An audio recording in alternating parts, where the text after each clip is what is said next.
There are lovers and haters of Ghost World, and I have to say, I think I understand both of them. This is an intensely off-putting book of whining, nasty teen girls who punch down on a world which is often very nearly as terrible as they are. We keep seeking something to redeem somebody anywhere, and we come up short. They use and shame their friends with an utter lack of empathy for their discomfort. They abuse strangers in cruel ways, and then they lament that no one will love them.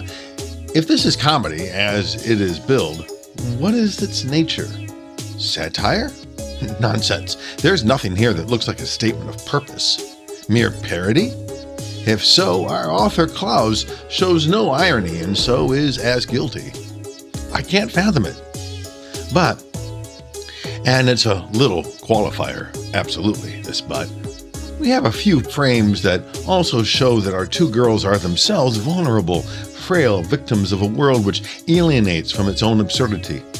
There are quiet moments of exposure, a shamefaced late-night visit, a minor act of restitution, a connection to someone more remote than even themselves. For me, I think this is almost, but not nearly enough to redeem the story. The problem is that these moments are too few, unattached to anything significant, and lead nowhere important in the plotting. There is a crisis of friendship, but what it's based upon is difficult to follow. One could argue that such emptiness and unraveling of tidy plot is itself the point. But even here, readers deserve some clarity of purpose. It's not like we've had no writers of an absurd world as models prior to Clowes. This has been done frequently, and far better.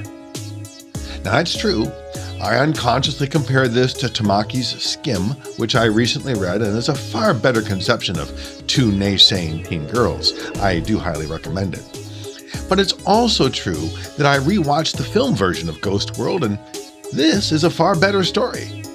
I relate it here only as a contrast to what the graphic novel does. First, of course, the actors are in fine form and do a far better job of revealing that vulnerability and brokenness consistently.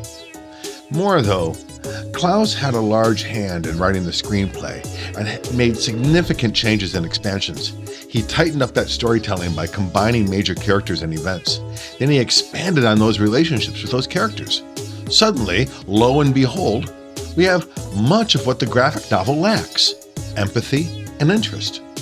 The final choice of the book is suddenly much more powerful and justifiable. The film even has, what would you call it? Theme.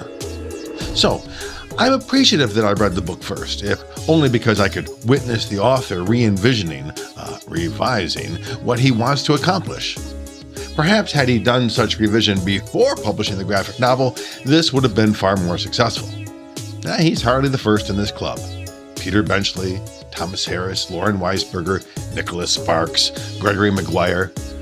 But at least Clowes took the chance to make it better himself. And I appreciate it.